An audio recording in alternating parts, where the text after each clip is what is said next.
Listen, a guy like Tarver, sometimes you have fighters that have to talk themselves up in order to go. He's one of them dudes, you know what I mean? Like I said before, he's a good talker. We all know he's a great talker. You know, that's going to carry off great into his next career as a commentator.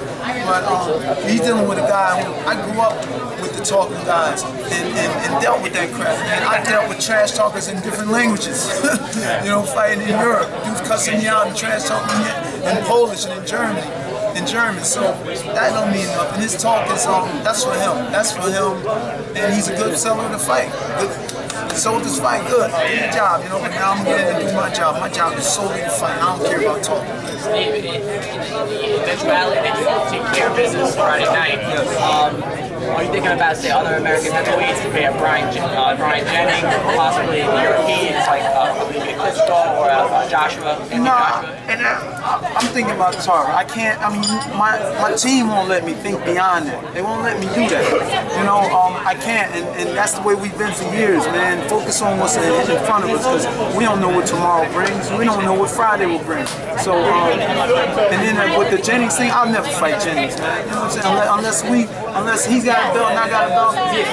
He's Philly. I love my Philly squad. You know what I'm saying? All them guys. I didn't want to fight Mansour. It's like we were forced to fight. You know, but we put on a good show. No doubt, we did our jobs. But I don't ever want to do that again if I don't have to. You know, I don't have to fight Brian Jennings. He doesn't have to fight me. We won't fight each other. That's just, you know, there's way more of the heavyweights out here to fight. You know what I'm saying? So that's not going to happen. But on the business side, you know, if he gets a belt and I have a belt and it makes sense, yeah, we'll go in and beat each other up and let the dust settle with them, make that money and take our kids out to eat the next day. But you know, right now, that's just. I want to ask about your daughter. Thank you, sir. Back in December, she had a heart transplant. December 5th. Yeah. How's she doing overall now? She's running around here somewhere. She's doing great. You know, she's doing so good. She got her brothers in them, you know, ready to kick her butt. You know, she got so much energy. It's she's in everybody's hair. So that's the little girl that we wanted. You know, we didn't have that little girl before. We had a little girl that was hooked to the line and taking medication and just couldn't move. Now she's growing muscle. I got her hitting the bag. Yeah, it's awesome, man. So I feel blessed, regardless of how this fight go or any fight go or my career go from here on. I'm the most blessed man in the world just because of that itself. Was that lucky, the fact that she was No, it wasn't luck. I mean, she really was turned down by a hospital. They told us to take her home and wait till she died. You know, so we went and got a second opinion. And so that's no luck in that. That's just good doctors doing their damn job versus where these other doctors threw the ball away. It was like, we don't want to deal with it no more. You know, so Pittsburgh, shout out to Pittsburgh Children's Hospital. I'm in a lifetime eternal debt for what they did for us, you know. What does she have medically? It was called hypoplastic left heart syndrome, undeveloped left side of the heart. You know, literally there was only 2.5 chambers in the heart. The left side was so undeveloped. It took 3 surgeries to cure. Before the third surgery, the Philadelphia Children's Hospital said we can't do nothing for her now. After dealing with her for 9 years, now it's basically take her home and wait till she died. It's a transplant, wasn't going to do anything. Went to Pittsburgh, they're like, hey, we can do something. We think they were missing something. We're going to try it. And that's all you got to do, give your kids a shot, you know what I mean? And we did that. She was born with that? She was born with that, yeah. So now, I mean, you know, she got a new heart in her, she's running around. This is life now, you know, from there. How does that inform your boxing? I've been seeing her have so much energy and life running around here. You have a big fight on Friday. I mean, how does that affect you at all? I mean, you know, I've been boxing before my daughter was born, you know, and the goal was always world champion. The goal was always be great, be awesome. When she was born, you know, we had to restructure our life a little bit, but me and my wife always made sure that we did what we were supposed to do. I had other kids to take care of also, you know, so I have to work, I have to box. That's how I put food on the table. I mean, she gives me the same amount of motivation that my other kids do. You know, it's nothing. We don't put any of our kids above each other, you know, ahead of the other one. You know what I mean? They all push me. My family pushes me, but even I was doing this before I had the family. So, but even with them now, it is a little extra. You know?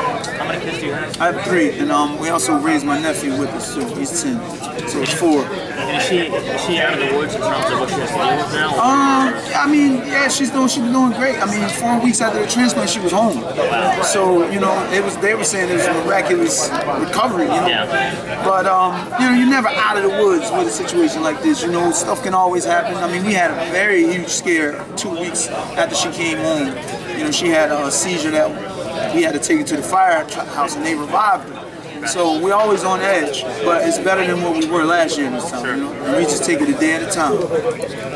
A lot of athletes have actually started up like their own charities and their own nonprofit organizations. Is it something that you'll think about as you go along the line? We did that. Everything that you We did that after I fought Amir Mansour last year about April 14th, and he started. We didn't even have a fund. He started talking about give to this guy, his daughter. You know, he did a great speech after the fight, even in defeat. And that shows you what type of dude he is. You know, that's why I love Mansour. You know, I know him. We knew each other. So I didn't want to fight this guy, but the business made us fight. But he really put it out there and got the fun started. So the boxing world really showed up, and because we needed to get to Pittsburgh immediately in order to be on the transplant list, because it's 5 hours away from Philly. The heart could only be out of the body for 4 hours. So they were like, you gotta get here, and you know, I'm not rolling in the dough, but the boxing world, really the fans, promoters, managers, fighters, some that I won't mention, they gave some money, man, and got us there, man. And man, even thinking about to make me tear up, you know. But it was a beautiful thing, man. It's totally one of the most beautiful things I ever experienced in my life. What if like other people, like, you know, hearing this story would be interested in helping you out? Is there like a website or something that they could visit so they could learn more about what you're doing?